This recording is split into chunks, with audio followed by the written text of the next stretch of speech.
If you think about the things that we look for, we're going to look at the foundation, the roof, the mechanicals, and the waste system.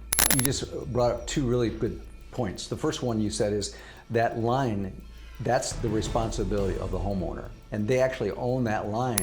And if something does come up, go back to your realtor. And you just mentioned something really important that we've learned over the years. You mentioned a client is buying a very old home. A lot of people don't think about this, but if it was actually put together before 1980, it probably has asbestos in it. Are there any other kind of red flags that buyers should be looking for? Yes, well, let's talk about the niche of waterfront homes. There's no such thing as black mold. There are species of mold that can make you very sick.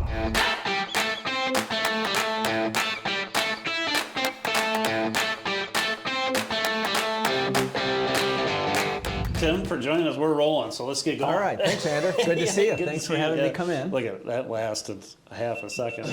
So yeah, I appreciate you taking the time to talk about home inspections. And we've done every one of my home inspections that I've been a part of with my clients. They've been done by you. Well, thank you. Thank you very much. So, actually, no, with the exception of one, because you guys had already done the inspection. And my client wanted a different look, and I kind of told him, I said, I don't know that it's worth having a second one. He insisted. Turns out that we were able to get the inspection that you did. Okay. He compared it to the one that he did, and the one that he got missed quite a few things. And so that's credit to you. And, good to hear. And that's good. That's one of the reasons I've heard they find too many things wrong and they can kill deals. And I'm like, well, the last thing I want is for my clients to, for something to have been missed and they buy something and then they're disappointed with it, Mm-hmm. So I appreciate how thorough your company is in its inspections. So great. Yeah, let's dive into that. First thing is, can you just start off by telling us a little bit about yourself, Traverse City Home Inspections, how long you've been doing it, and if you've got anything else that sets your company apart other than what I just mentioned. Sure. Well, we've been doing this home inspections for a little over 13 years now.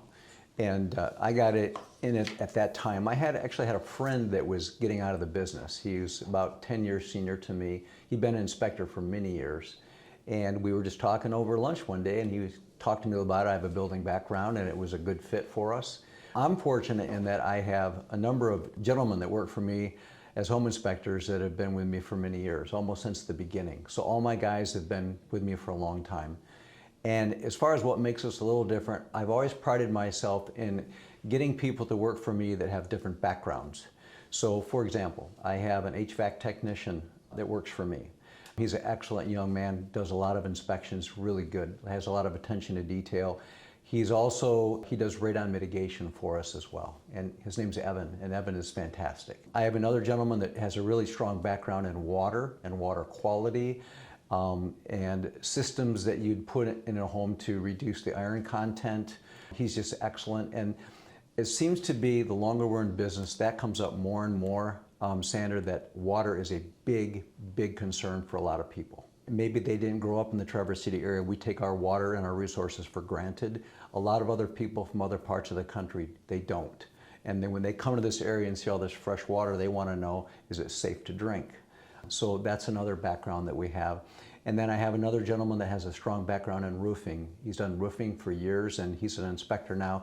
He's been with me since the very beginning as well, and he's just an excellent inspector, and then I inspect too. So we currently have 4 inspectors on the team. I have an admin, a VA, and then that's basically our team. And we currently go from Petoskey all the way down to Ludington. That's our service area. So anything within that corridor, we'll entertain and help people out, and that's what we do. So, but How far east do you go? We stay west of I-75. Okay. So and we'll go to Grayling, right on the border there. Mm-hmm. We will go to Gaylord as well. A lot of activity in Gaylord, for example. Gaylord is one of the, if you pull up a map of Michigan and the incidence of radon, Gaylord has some of the highest recorded levels in the state of Michigan. So it's very hit and miss with radon, and that's kind of how we got into it, because there's opportunity there that a lot of people don't know exists. There's more elevated radon in our area than we ever knew about. So that's Yeah. just a kind of a thumbnail sketch. Yeah, of our company. I was surprised. I showed a couple of homes out in Williamsburg that already had systems in them. Sure. Radon mitigation systems. Right. Which, as I understand it, since you're now installing those, you not only We do. inspect for it, Yes. but you will also install the system. Yeah, that's our newest addition to our portfolio, if you will, is radon mitigation system install. And we've always tested for radon with continuous monitors, but we didn't really understand for a long time how common it was until we just started testing a lot more. And it turns out, if you look at the Eagle website, the Michigan website, you'll find it's in our area, it's about 10 to 24% of homes have elevated radon. So that's basically, we saw that opportunity and we got into that at the beginning of last year. And radon is the second leading cause of lung cancer. It is, right? yeah. And what is considered an elevated level? Well, according to the EPA standard, anything 4 picocuries or higher should be mitigated. Picocuries, that's the unit of measure. Yes, it's the unit of measure. It's actually a liter of air. Okay. And that's what we measure with a continuous monitor device that we use. So anything higher than that. The good thing, I always tell people, if they're ever concerned about radon, we've never found a home that we couldn't mitigate to a safe level. It's very easy to fix. So if someone's overly concerned about it, we kind of talk it down, because we've never found a problem that we couldn't take care of. And it's basically a vacuum cleaner. So basically all you're doing is you're sucking this gas from underneath your concrete floor out of the home where it dissipates into the environment. So it's pretty easy to take care of. So the reason radon is an issue is, first of all, it's a naturally occurring gas that's like an off-gassing of a particular rock or something. Exactly. Right? It's from uranium, broken down over millions of years, and for some reason it's higher in some areas than others. And the problem that we have as inspectors, people always ask, am I going to have a radon problem? Well, no one knows. You just have to test for it because it's invisible and you can't smell or taste it. So you just have to test for it. And then essentially, it's my understanding, so you say it's a vacuum cleaner, you basically are punching a hole in the concrete. Yep. And then sucking the radon so that it's not, you give it somewhere else to go, which is sucked through the system and then out into That's the exactly atmosphere, right. and it's diluted. Yep. Whereas if it remains in the basement, it kind of, that's where the concentrated level can kind of accumulate. Right? It does, and the reason for that, it's about 7.5 times heavier than oxygen. So when it comes into your home, it's pulled into your home because the pressure is different below your home than it is inside, and it just pulls it into the house. And because it's heavier, it just lays. We hardly ever find elevated radon in a higher level of a home. It's always in the lowest livable area, and that's where we test. Okay. So Okay, makes sense. Yep. Yeah, sort of like the requirement or the code restriction of having a basement at a lower level because of gas fumes. That's right. Similar concept. It is. Yeah. Why is a home inspection important for a buyer, and then also why would it be important for a seller? And I have a comment about from a seller's perspective that it worked out really well for my seller to have an inspection up front. You just ask a number of really good questions with that. So the first thing is, when you're buying a property, if you think about inflation and how it affects everything we do, all the components of a home are much more expensive than they used to be. So I always tell people the price of our average home inspection is around $500. So if you think about what you could find in a home that would cost you $500, it doesn't take much. Water heaters are very commonly replaced. Nowadays, if you put a new 40-gallon hot water heater, which is the most common size out there, you're going to pay $1,500 to $2,000 to have a new one put in and an old one taken out. So there you just covered your home inspection fee, and just one example. I tell people, it's whatever you want us to do, but in a perfect world, we're going to give you information you may or may not know about your home, and you can take our information, work with your realtor, and negotiate what's best for you. In regards to a seller, many people will have us do a pre-listing inspection, and that's for not everybody, but a certain client, for example, that really takes great pride in their property. They really want their property to get the best value in the market that they can have.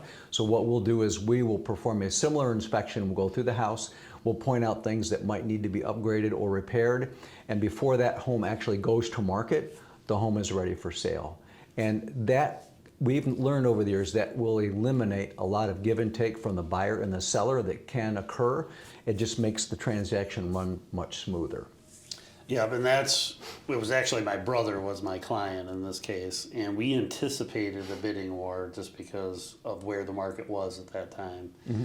We had you guys come in, do an inspection, and we didn't do that with the idea of really fixing anything necessarily. Certainly he would have had there been something glaring. But he really did it with the idea that when we did have multiple offers, we were able to go back to them, each one of those multiple offers, and say, here's the home inspection done by a reputable inspection company in Traverse City, you guys. Here's the inspection. Now come back with an offer that is not contingent upon inspection because we've given it to you. Right. And that eliminated that, it's a strategy that a lot of buyers want to use, is using the results of the inspection for another bite at the apple of negotiation. It gives them a second shot at negotiations. Right. And in this case, it was sort of a preemptive move.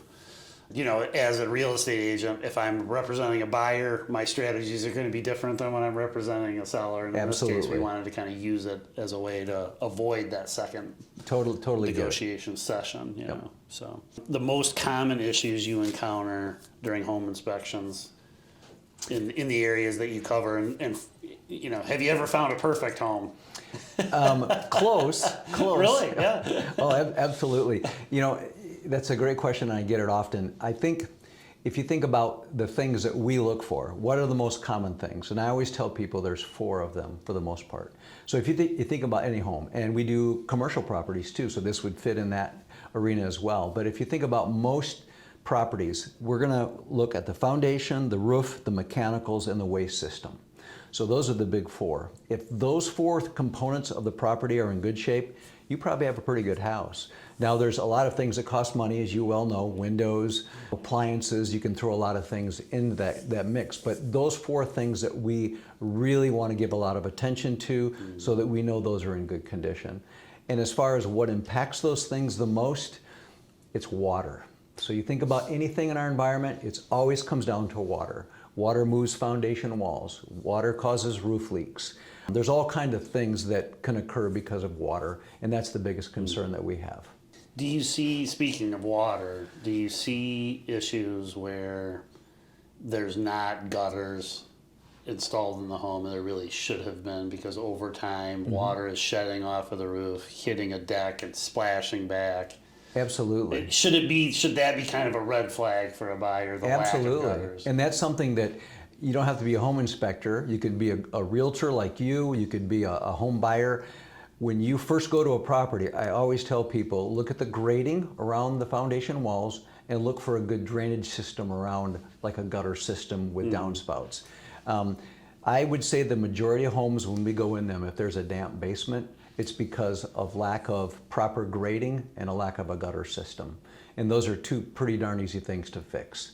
So just those items alone will take care of most moisture issues in homes. Yeah, or what I've noticed too is you see stuff growing out of their gutter.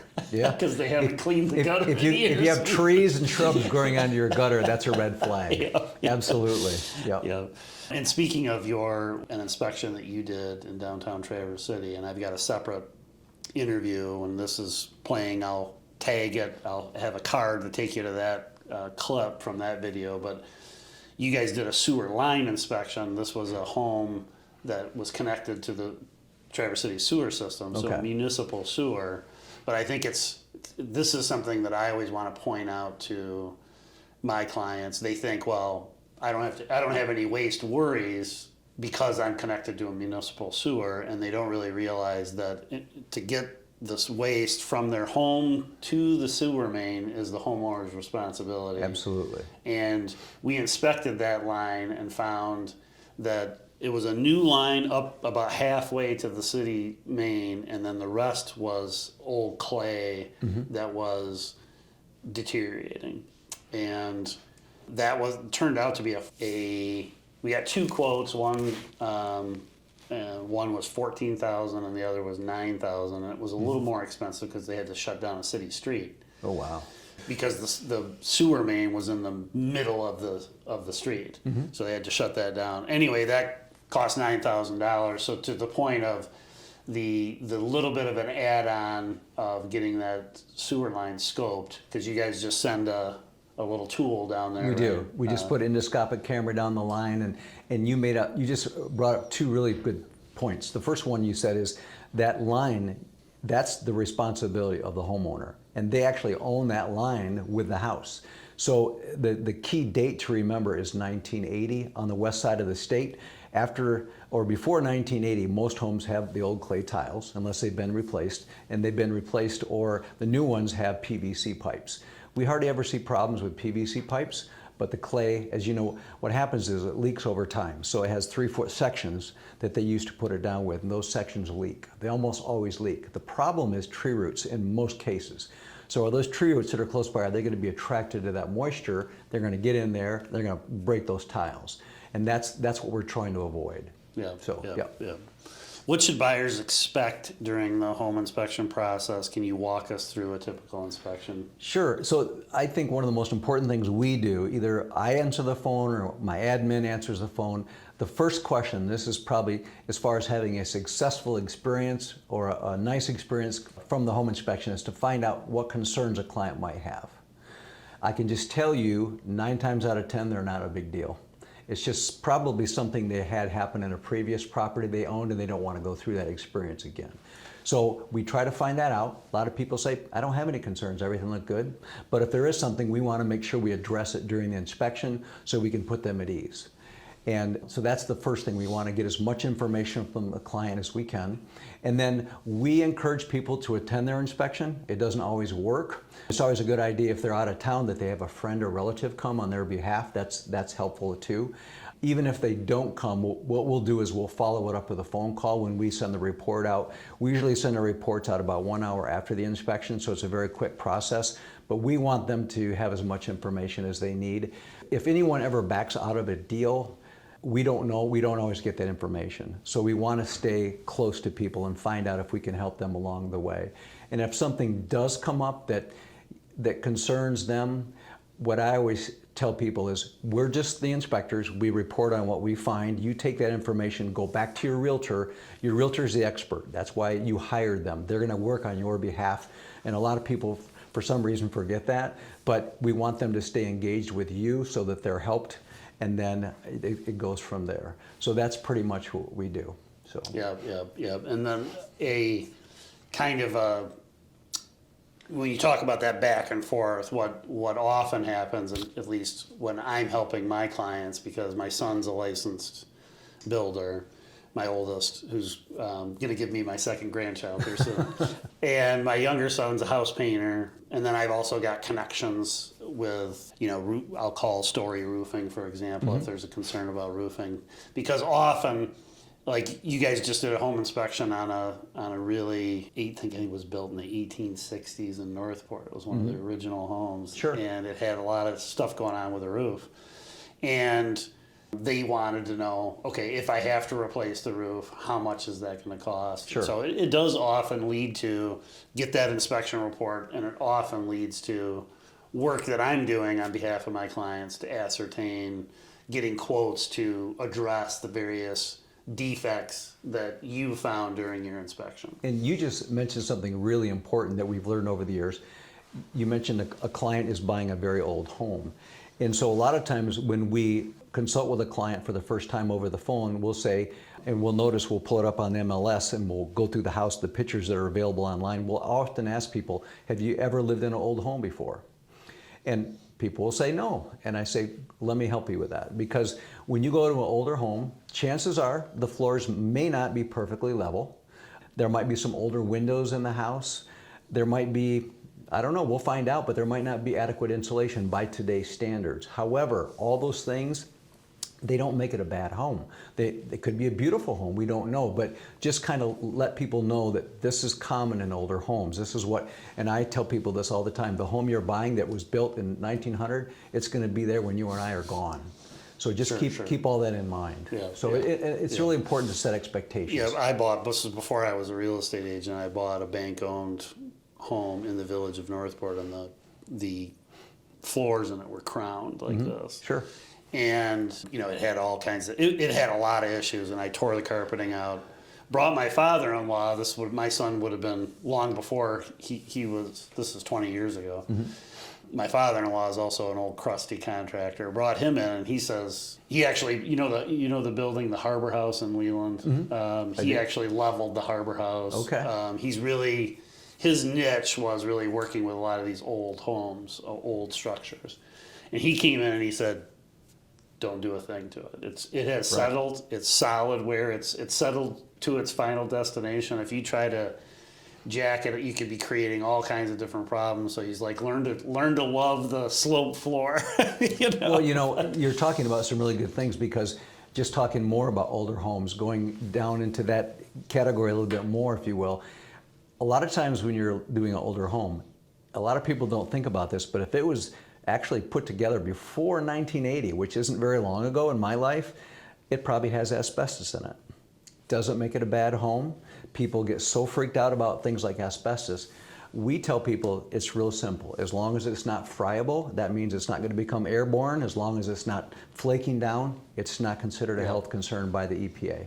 So the other thing you're going to find... So with friable, and I ran into this a lot as a school superintendent in my previous career, dealing with asbestos, that friable means you start cracking, you start wanting to tear it up. That's right. It's going to turn into particles. It's going to and be that powdery. you can breathe, and then the asbestos, right, like makes all these little mini tears or That's right, in your lung lungs, tissue. right? That's right. So, but just it really comes down to the same thing again, setting expectations. I mean, if you and I did a walk right downtown Traverse City, most of the homes we would go next to, unless they were gutted clear down to the studs and redone, drywalled and everything, they have asbestos throughout the entire home.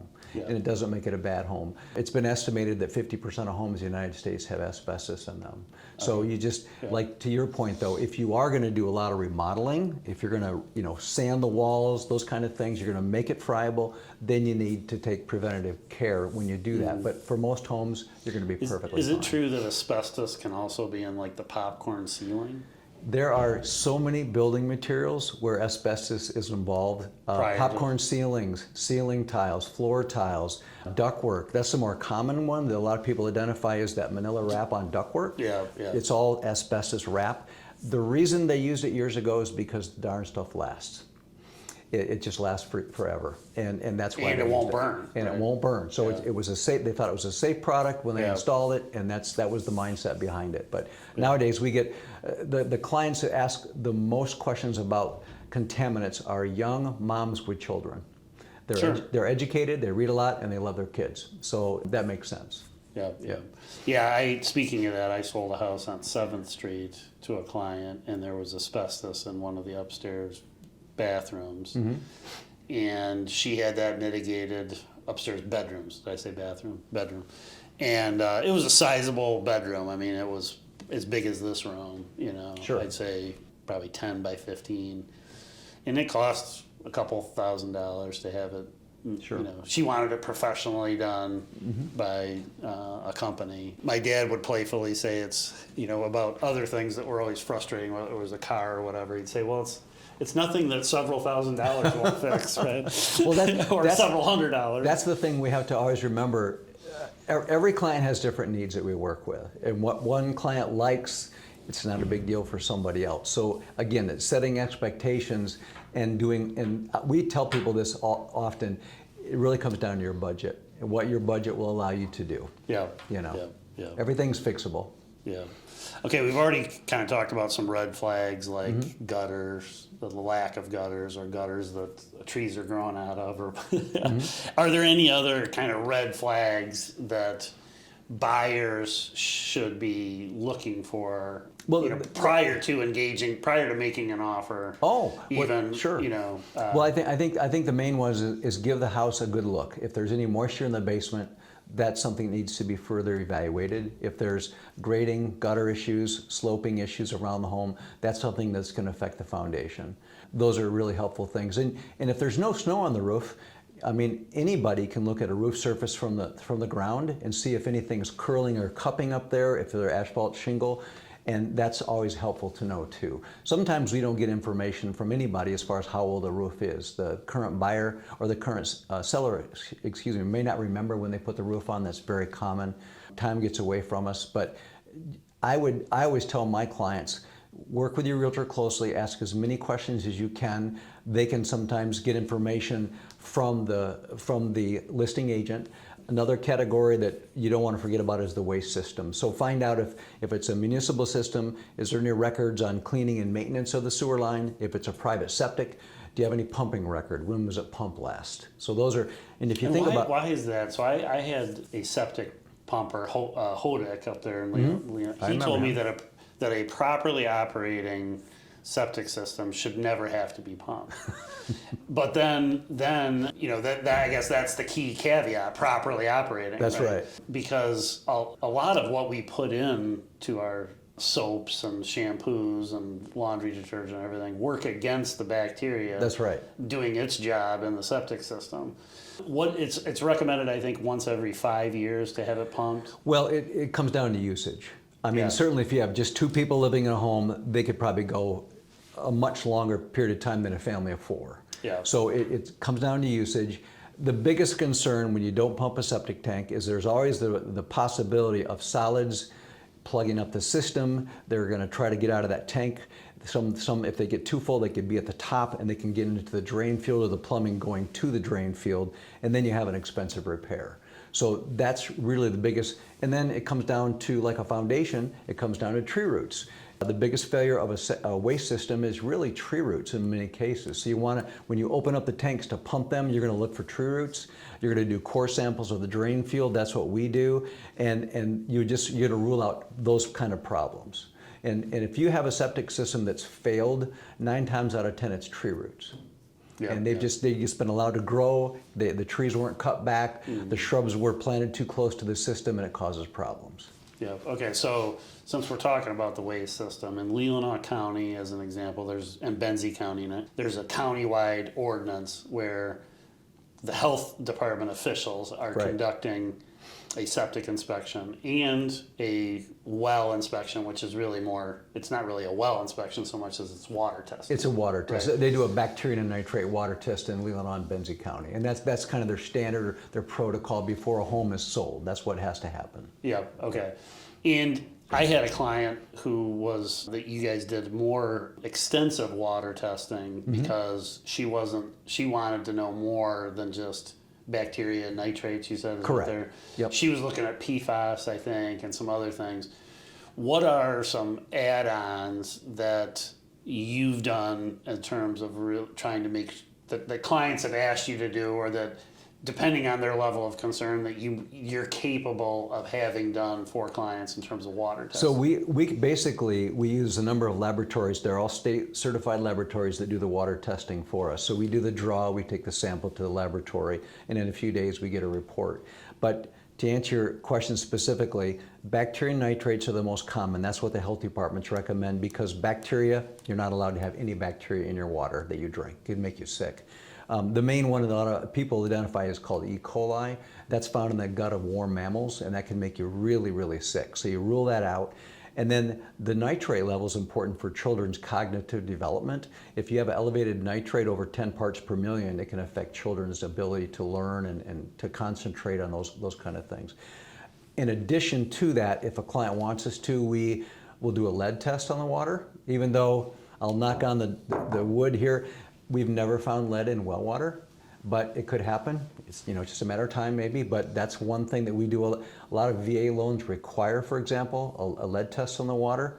It's more of a national requirement they have. And then we do one called a partial chemical screen for some clients if they're worried about the metals in the water that they drink, like iron, phosphorus, a whole bunch of different components, about 11 different components we can perform that test to. And then you mentioned one that we're doing more often nowadays from people from out of our area that are moving here, and that's the PFAS test. And we're doing that, I wouldn't say a lot, but we do it a couple times a month now. And it's important because PFAS, they're finding now this, and I'm talking about the EPA, they're saying there could be a link to cancer in the PFAS. But the crazy thing about PFAS is it's everywhere. It's kind of a scary thing to read about, because you and I right now, I can tell you right now you have PFAS in your body, and so do I. But what do we do about it? They simply say you should reduce the amount of exposure to it as humanly possible, and that should be your goal. Where is it coming from? PFAS? PFAS was invented. They call it a category, they call it forever chemical, which means it does not break down. Maybe over thousands of years, maybe millions, we're not sure yet. DuPont was the original company that created PFAS, and then 3M is another one. Those are the top two producers and users of PFAS. The first product that they used was Teflon, the nonstick pans. That's where it came from originally. And then it branched out from there. So if you go to a store and you buy a coat that's water repellent, it has those kind of forever chemicals in it. And you just talk about a product, it probably has some amount of PFAS in it. They're trying to limit it in our society. They're having a really difficult time. Yeah, ever since COVID, I've been on quite a health kick myself, and really have gone down into a rabbit hole of researching the gut microbiome and its effect. And Sure.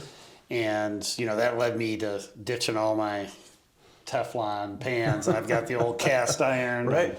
And it is. I think you're going to see more and more activity with water testing. I got this device that it'll create hydrogenated water. Sure. It basically inserts hydrogen, makes it a thicker water, and I'm told that's really supposed to be good for you. Okay. But obviously, you want to make sure that your water doesn't have a lot of the stuff that.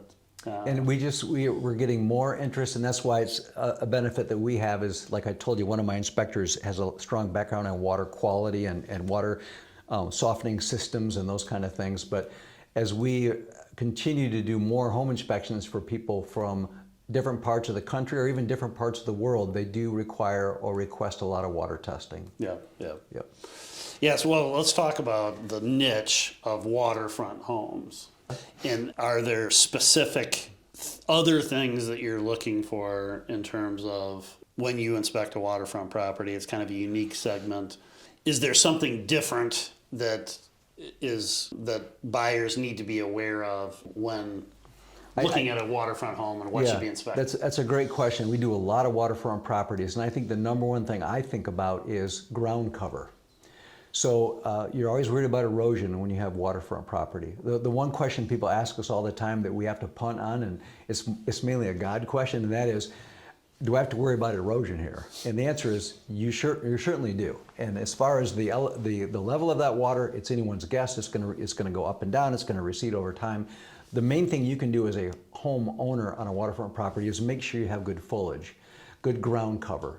The best thing to have is deciduous trees, trees that have good root systems, maple, beech, oak, those kind of things. If you have a good root system, it's going to hold the soil where you want it to be. It's a little counterintuitive because a lot of people, when they buy a waterfront home, they want to see the water, and they don't want those big trees in front of their house and the water, but they're there to protect your investment.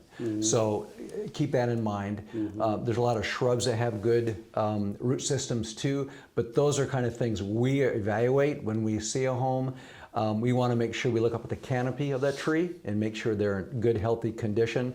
This time of year, it can be a little bit more difficult because we don't have any leaves, but certainly it's an easier proposition in the summertime when you're supposed to have everything leafed out and everything. But that's kind of a really important thing.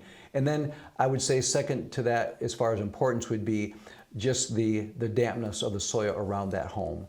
Another thing, when you look at the certain number of trees and what the species are, there's a lot of cedars around there or trees you would commonly see in areas where there's a high water table, that can be a red flag. It doesn't have to be, but it could be. So we're going to give those kind of situations importance too, and that means there could be a higher water table that could affect the foundation too.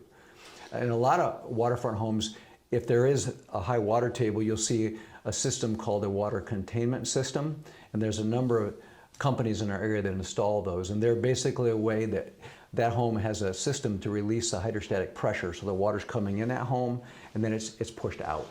It's a little counterintuitive, but the water actually comes in, then it goes out because you're reducing the hydrostatic pressure.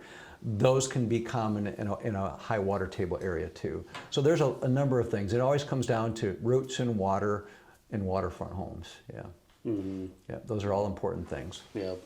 Yeah, my brother didn't have a waterfront home, but in the village of Northport, on Shabwasung, which is the main road leading into Northport from Okay. 22, or 22 kind of corners there. And a lot of those homes along there have, and water, he had Foundation Systems of Michigan Yep. using a system like that Sure. to expel the water into the storm drains. Right. Right. And And those companies are they're everywhere around here. There's 3 of them that we see their products all the time.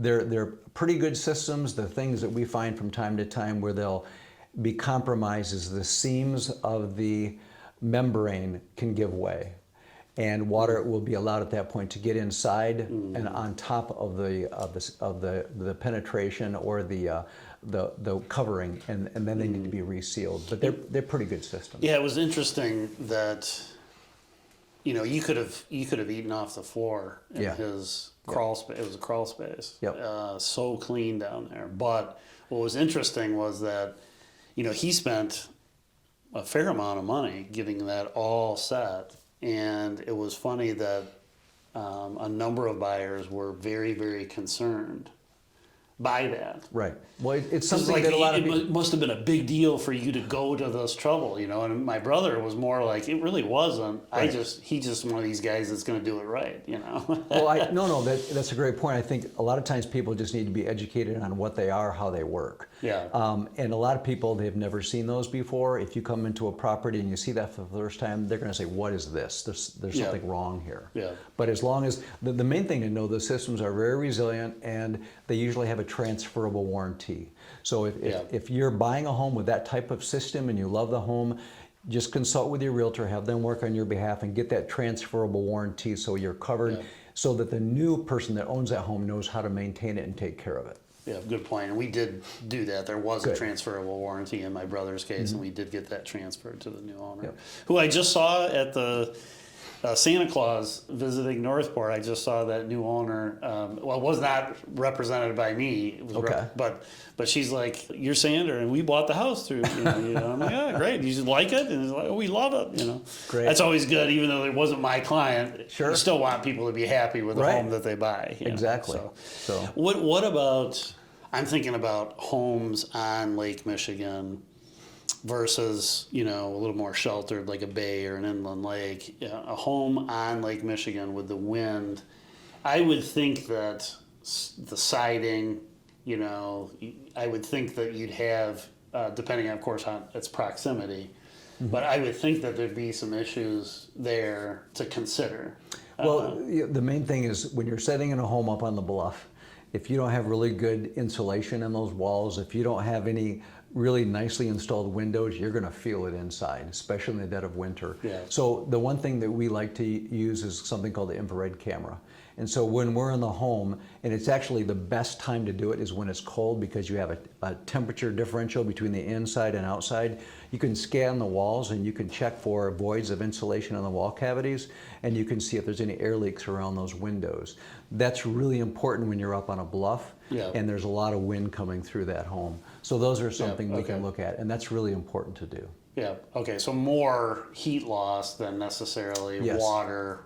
Yes. Like mist being thrown against the side of the house Right. isn't as much. You want the home to be as tight as possible. Yeah, So okay. absolutely. Anything else about waterfront homes?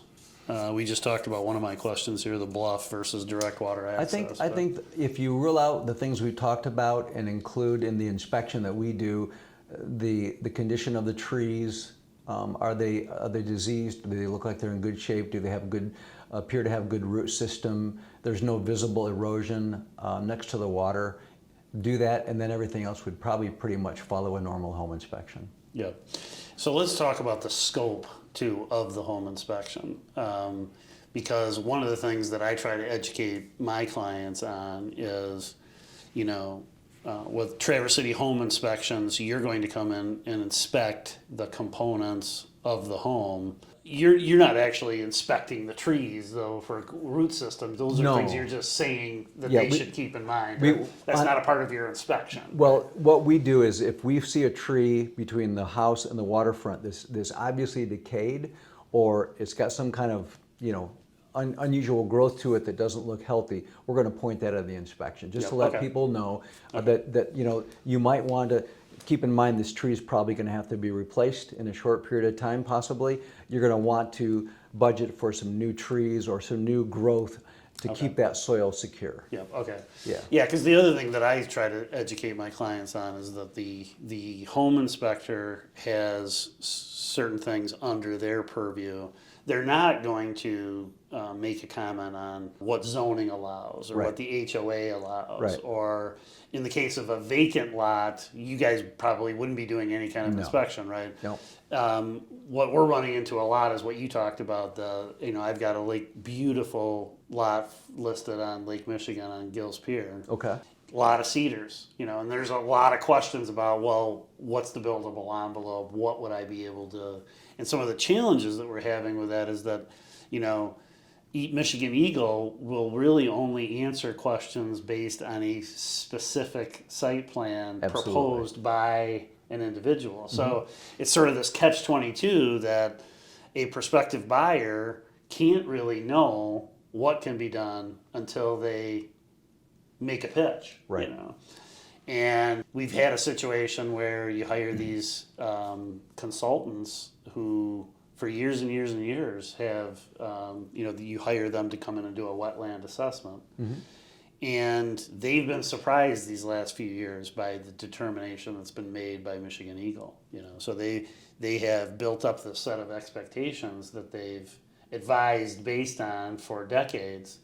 And there's been some kind of recent change, whether it's been a policy or something, but the determination being made by Michigan Eagle on what is allowed and not allowed based on a wetland assessment become much more strict lately, and that's frustrating a lot of waterfront vacant sales. I mean, it wouldn't apply in your situation. Right, But by definition, what we do, Sander, is and this is right out of the associations that we belong to as home inspectors, is we provide a visual property inspection on a given day and time for a fee.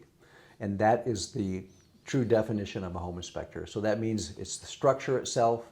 We can go out of that to cover things like trees if we need to for the client's benefit, but that's pretty much the lane that we have to stay in. Yep. Okay, and so let's talk about, we've already mentioned you can do a sewer scope, you do a drain field, you can do a drain field inspection, you can do a radon inspection.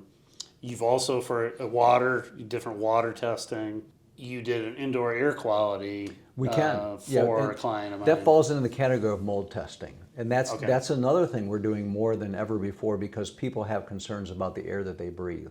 So we offer two different types of mold testing. One is, it's called a surface mold. If you think back in high school biology or college, whatever you studied, you simply swab an area of growth that you visually see, and then you have it taken to a laboratory. It's put in a petri dish and grown, and then they isolate and tell you the genus of that mold.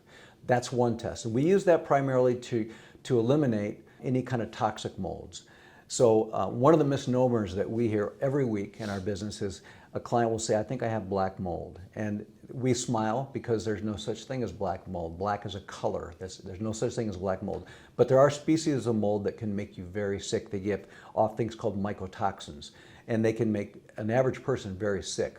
So that's one thing we want to rule out with a surface mold test. The other test that we do quite often is called the air quality test that you alluded to, and that is we extract mold spores from the air, have them evaluated so you know exactly what you're breathing when you're in that property.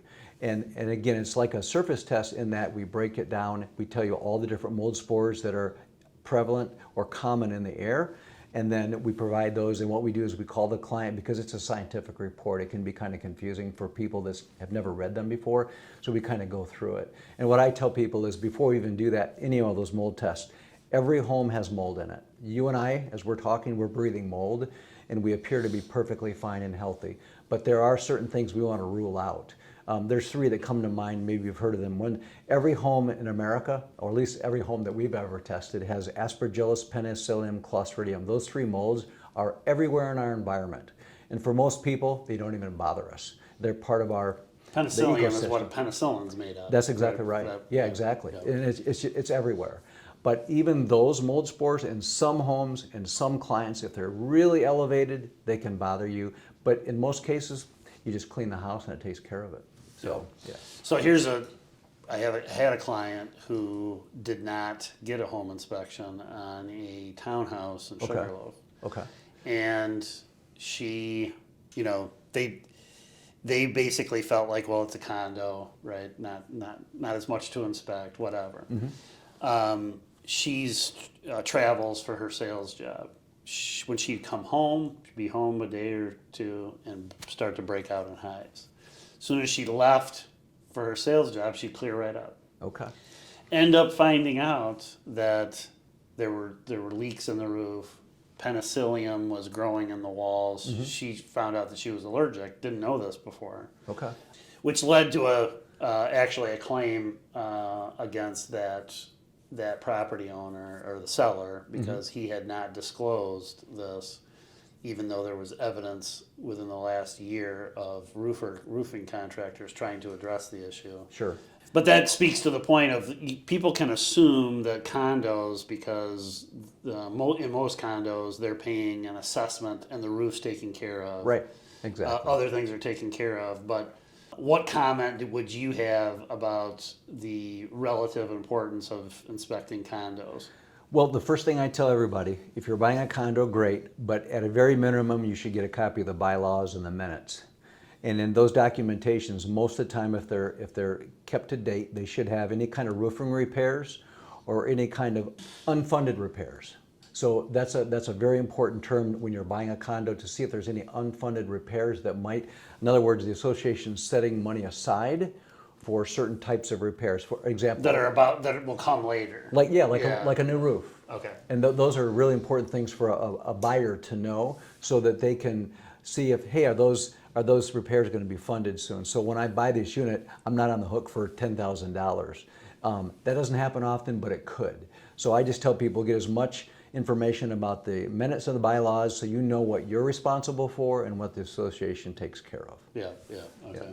And then with that in mind, with that in hand, those documents, I tell people, we'll inspect whatever you want us to do. If you want us to get up on the roof and do the outside, we'll be happy to do that. But I do tell them 90% of the time when we do a condo, we do what's called an interior inspection along with any decks, railings, or steps on the outside, because we consider those safety issues. And I always say, is that kind of what you're looking for? And again, most people say yes. So that's what we do. Yeah, okay.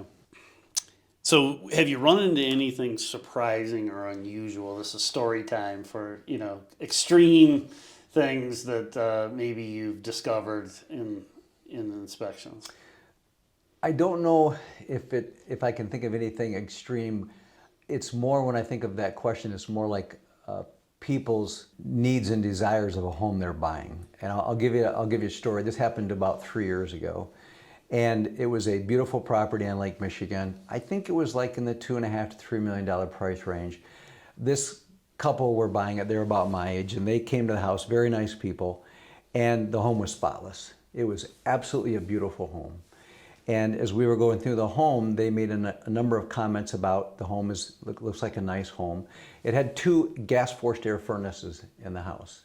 And they were the kind of clients that wanted to be right next to us as we inspected, which is fine with us. And so my inspectors took out the high efficiency furnace filters in both units, and they were absolutely filthy. They were black in color. It looked like cat dander, dog hair. And they looked at us and they said, "That's it. We don't want this house." And we were like, At first I thought they were kidding. And then I looked at their faces, and they were not kidding at all. And then the next thing the gentleman said to us, he goes, "Think about this, Tim." He said, "If they don't take care of the furnaces, what is in this home that you can't see as an inspector?" So I think we should stop the inspection now and go to another. Now, in contrast, this kind of stuff happens, that doesn't happen often, but we will go into another property, maybe the same day or a couple days later, and it will need a new roof. It will need a new furnace. It will need something else. Pretty good sized ticket items, and the client will look at us and say, "Thank you so much. That's exactly what I needed to know. Now I know what needs to be fixed. This is my home. I love this property." So you Yep. I always think about that because everyone, Yeah. that just points to the fact that everyone has different expectations as far as what they want. And I just thought Yeah. that was kind of, looking back, it was kind of funny when they stopped the Yeah. inspection because of 2 dirty furnace filters. And Well, it is true that that's an indicator, though. It right? can be. It's It an can be. indicator of neglect, right? It is. Yep. And it just, I remember reading a book. It was I want to say, it was like Van Halen, or it was some famous rock band, and they had a condition that you had to have a bowl of M&Ms for them. Okay. And there had to be a certain number of, no more, no less, I think it was 8 red M&Ms. And it seemed to be that seems like a ridiculous kind of, right, pompous, or what would you say that, what's the right word, diva thing, right? Acting like a diva. And there was a method behind that for them, is that they wanted a clear indicator for because they were doing pyrotechnics, the stages, there's a lot of complexity with setting these things up. They wanted to ensure their safety. They wanted a window or an indicator into the attention of the detail on the part of the event organizer. And that was their way of doing it. Okay. If they came in and they knew that if they paid attention to the contract enough to make sure there were 8 and only 8 red M&Ms or whatever. And I thought that because they don't have time to go there and inspect the stage or inspect the pyrotechnics, they have to trust that the stuff is not going to kill them when they're performing on stage. So anyway, I can appreciate that client's perspective. It would be hard, especially, you love a house for the sake of a couple of furnace filters. Right. But Yeah, my brother-in-law, or my brother's brother-in-law, built a house in Pontiac, and he had a condition that no smoking. And he showed up and saw a contractor smoking and fired everybody immediately. it was just that one thing he asked for. They couldn't do it. Just that one thing, yeah. All right. Anything else? You've mentioned technology. You mentioned you have a certain code, right, that you can't do your inspection it's not like you can start tearing walls out, or like there was one inspection that I was having you guys do out in Bel Air, and the attic access was fastened shut, and therefore your guys weren't going to go in there because they're like, well, we may do damage trying to take those fasteners out, so therefore we can't inspect the attic. And because I was there, I was able to call the other realtor, and they sent over a handyman and took care of that so that your guys could get up and inspect the attic, because that's obviously an important thing to inspect. Absolutely. For roof leakage. But can you talk a little bit about what limitations you have to operate within when you're doing a home inspection? And this comes up quite often, Sanders. This is another good question. I think the answer is this. When we go into someone's home, we are guests in their home. My client, the buyer of the home, in most cases, they do not own that home. And we always have to remember, even though we work for them, we're contracted legally with our client before we do an inspection. They have to sign a legal document. We are also guests in a stranger's home. We often will never even meet the seller of the property. They vacate the property when we're there. That's what is the best for most cases, so the buyer and the sellers don't meet each other. That works the best. But we just remember that we have to be guests, and we are not allowed to do any damage to a property. And if that means we have to get in an attic that's completely sealed shut, and your question's a good one, because attic accesses, if you do it strict by good building standards, they're supposed to be caulked shut. Most are not, but they should be sealed shut. And that's for airflow. You don't want air to get up in your attic and heat the attic space. In Michigan, we have ice damming, right? So you want to prevent that. So we run into that a lot, especially in new builds. So they'll put a nice white bead of caulk around the whole inside of the home, and we are just not allowed to go in there. If you push that up, what will normally happen is you'll crack the paint around the side. Worst case scenario, the homeowner comes back and said, "Who was in my attic? They cracked all the paint." They're going to come back and fix it. So they would have a legitimate gripe. So what we always do is we have to ask permission from our realtor friends that say, "Hey, can you get us access to this attic?" Sometimes the homeowner will just say, yeah, use a utility knife, I have no problem, I understand, maybe they have a building background, they know the difficulty of getting in an attic in the first place. And if that's the case, we always have X-Acto knives, and we'll cut it very carefully. We'll put a note in the inspection report, attic was, it was accessed using a utility knife, a caution was taken, but again, real simply, we have to be very cautious in someone's home. To stretch that out a little bit further, we tend not to move furniture unless we absolutely have to see something behind it. Because we could scratch a floor. We don't go into a kitchen and start removing appliances. You can scratch a kitchen floor. We've learned the hard way in many cases. We've done that before many years ago, so we just really want to be protective of people's property. Yeah, yeah. Yeah. And speaking of that, I've noticed that your guys are wearing a camera similar to like a police officer wears. Yeah, we wear body cameras. Body cams, and yeah. that's not only to protect us, but it's to protect our realtor colleagues as well, the homeowners, everyone involved, in case it's never happened, but if someone was to ever say, hey, something was different when the inspectors left, it's not the same, we can prove that what we did and didn't do, and that camera runs all the time. Yeah. So, yeah. Yeah, I thought that and was that's really a sign of the times that you've got to feel like you've got to do it's that. unfortunate. Yeah. We didn't want to do that years ago, but we decided to go down that route. We've never had to use it, but it's there if we need to. Yeah. Based on your experience, what trends are you noticing in the Traverse City market when it comes to inspections? I think the biggest trend is, and I know you know this as a realtor, but for a lot of people that have lived here their whole life, like I've lived most of my life in this part of Michigan, there's a tremendous influx of people moving here. And a lot of them have significant financial resources. And they're not just looking for a home to live in, but they're looking for a home to live in for a month or two a year. And that is a large portion of our business. Every year it seems to grow. Yeah. And so these people are like my age, and they're coming up here and they're spending some of their retirement and they're buying homes. And they say there's nothing like northern Michigan that they've ever seen with all the fresh water. And that's the kind of the impetus to get them up here. Yep, I have a client from Los Angeles. He's got 2 places near Hollywood, and he's got a place up on a bluff looking over Good Harbor Bay. Sure. Could not live there in the winter though, No. because Just too cold. Well, no, the driveway is so bad. Oh. There's no way. There's so steep. Okay. There's no way he could. But he wants another place up here, and Sure. he's moving from LA because the crime's just through the roof. But to your point about resources, It is. Yeah, it's really, most people will say it's a resource thing, the water attracts them.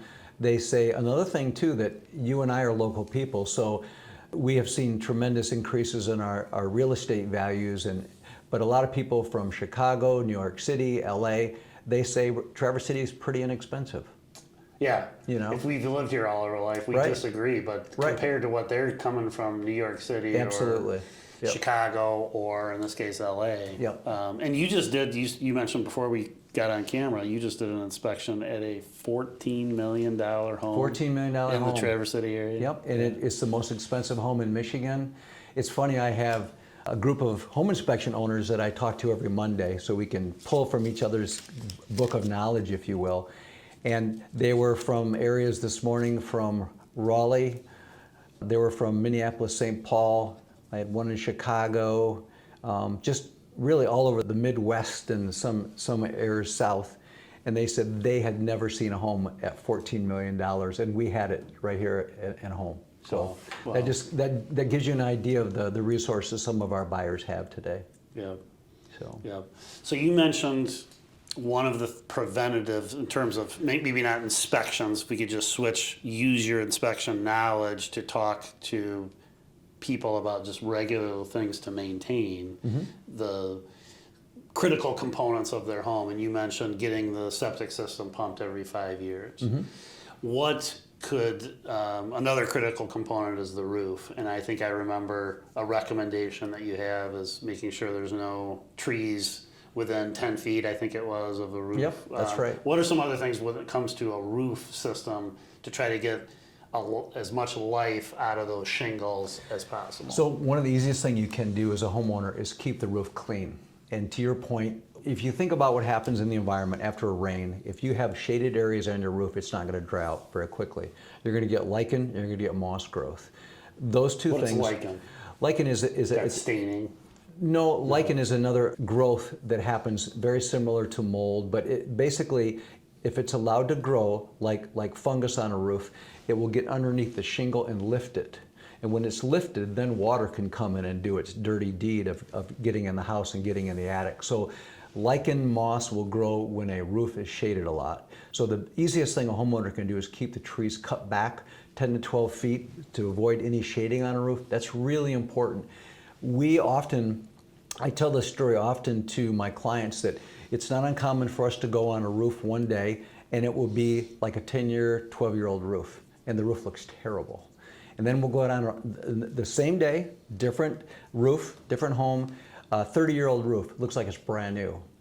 And it could be shingle manufacturer to a certain point, but most of the time it's because one homeowner maintained their roof and kept it cleaner, and they just last much longer. So keeping the roof clean, keeping the tree limbs cut back, keeping the shade away from the house makes a big difference in just the longevity of a roof surface.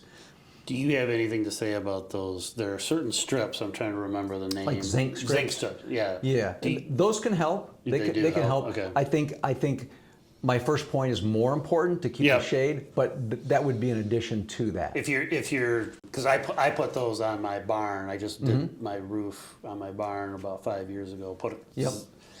Put zinc strips on them, on that, and I have them in certain spots on my house.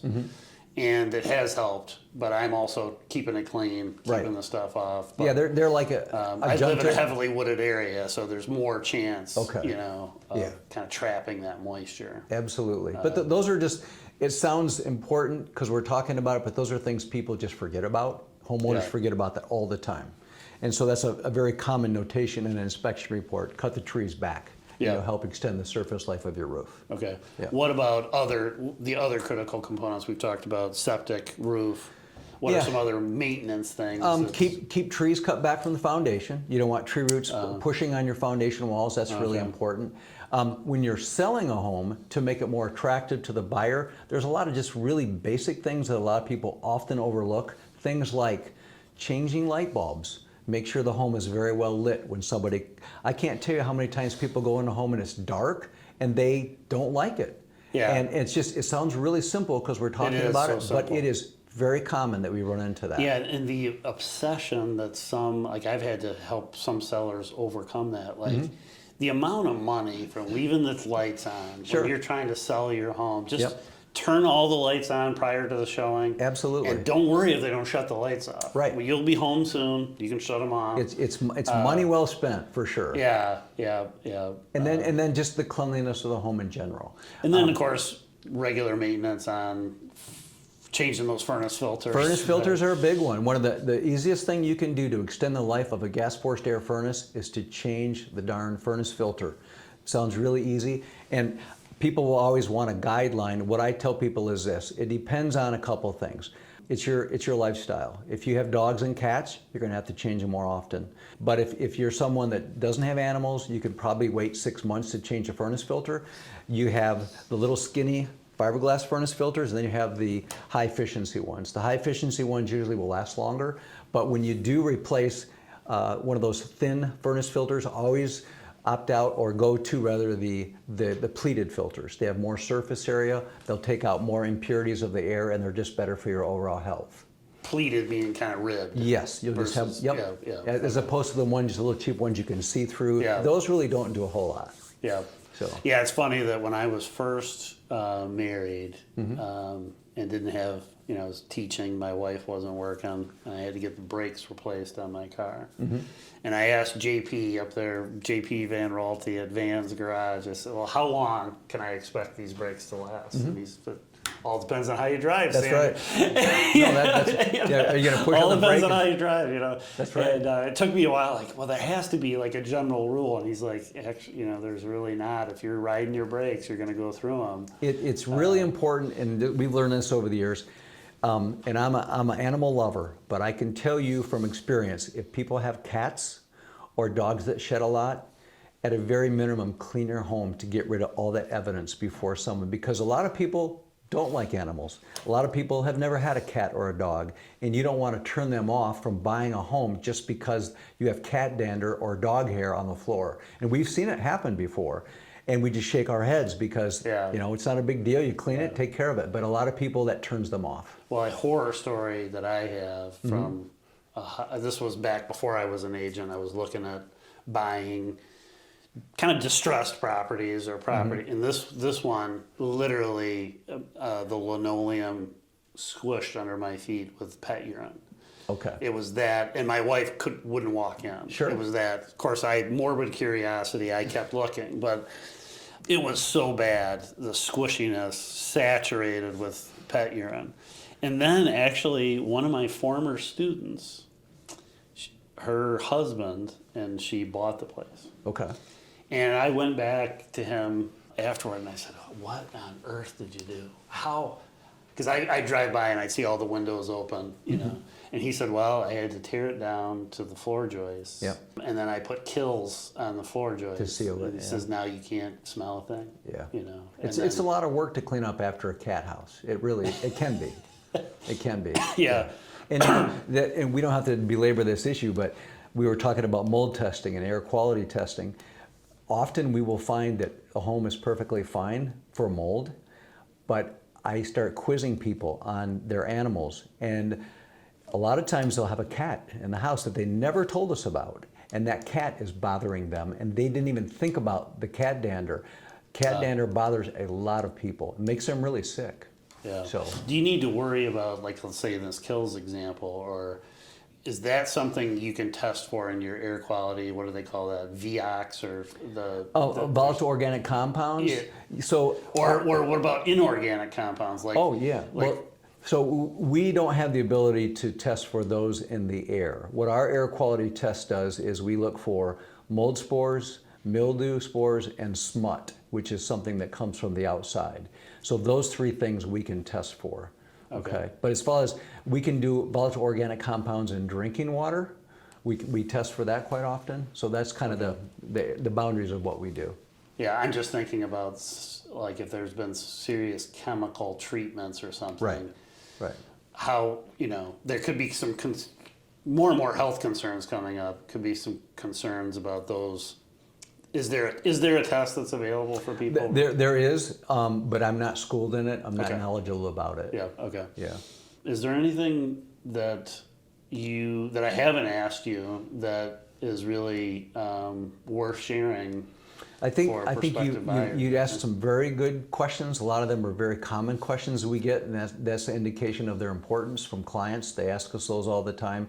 But I think when you're booking an inspection, when you're going through a house and you're a buyer, take a pad of paper and a pen with you and write down anything in that home that doesn't look quite right to you. And again, it could be something you experienced in your previous property that you're aware of that you don't want to go through again with a new property, and just make notes and then share those notes with your realtor and the home inspector and let them know these are possible concerns. You might not have any, but it's always helpful for us to address them during the inspection process so we can kind of set you at ease and expand on that a little bit. Yeah. One thing I will add, one last thing relative to scheduling that I think is important, is that oftentimes, and you've been great in this regard, is that if I'm anticipating, but even before a house actually goes under contract, I'm communicating with you about when can you get in there. Sure. Because let's say first of all, we want to make the offer as attractive as it can be. You want to try to limit the inspection period as much as is practicable. Absolutely. Right? Because You bet. a seller is not going to want to take their house off the market for 14 days. Right. But it's also important that we try to get you guys in there as quickly as possible in case there's further, in case you come back and your inspector says, hey, you need to check this out. Sure. Or in the case, like you guys don't really do chimney inspections, right? That's something we'll do a kind of a refer cursory out. where we do the flashing, we'll do the chimney cover, the cap, the chase, and then we'll get up inside into the smoke chamber. But that area, which is quite extensive, from the upper limits of the smoke chamber to the upper units of that chimney, we can inspect. Yeah. So that would be a chimney sweep kind Yeah. of thing. So anyway, my message to buyers, I guess, is just that, let's say there's a 7-day inspection window. We want to try to not make it on the 6th day, because the report may come back and there's something to be concerned about in there, that it's better not to have to ask for an extension. It's better if that were done on day 2, then that leaves us 5 more days to call in an electrician if there's Right. if there's something in the panel So that's Sandra, called out. as you well know, in the business we're in, everything needs to be done right away. So the question that we ask people, and we always smile when we say it because we kind of know the answer, is, ma'am or sir, when do you need this done by? And they always say, as soon as possible. Yeah. So with that in mind, we try to get people on right away. As soon as possible, and then, like I said earlier, we get the report to them within the hour. Now, if there's an occasion where we can't get it on for like 2 or 3 days, and if they want a septic evaluation and a water test and a radon test, we can do those tests early so that the results are done the day of the inspection to help. Yeah. One last thing is that when we were in the crazy market that we were in, when there was multiple offers on every property, bidding wars, going for well above asking. You got to the point where you were offering kind of a scaled back inspection, right? Where you would show up to the first showing sometimes. Yes. Just Yeah. So you're not doing that as much anymore because No. the market has stabilized. But talk about when you were. What does that look So like? we call it a mini inspection or a walkthrough inspection, and we didn't make it up. It was just kind of the market required it at the time. So what we did in that case, we worked closely with a realtor. So this home is not under contract yet. So the realtor would set up a showing, and then we would have a specified period of time during that showing, which was 30 minutes to an hour, and we basically will inspect as much in that home as we possibly can, with the idea that we're going to do the most important thing. So again, foundation, roof, mechanicals, we're going to do those 3 things at a minimum, and then whatever time allows, we'll do more. So then again, it comes into consulting with a realtor and the buyer and say, hey, do you have any concerns? And so after we knock out those big 3 components, if they have a concern about kitchen appliances, we'll make sure we go to that next. And again, we just do it depending on how much time we have in the home. The realtors have to give us access because it's not listed. We don't have permission to go in that home yet.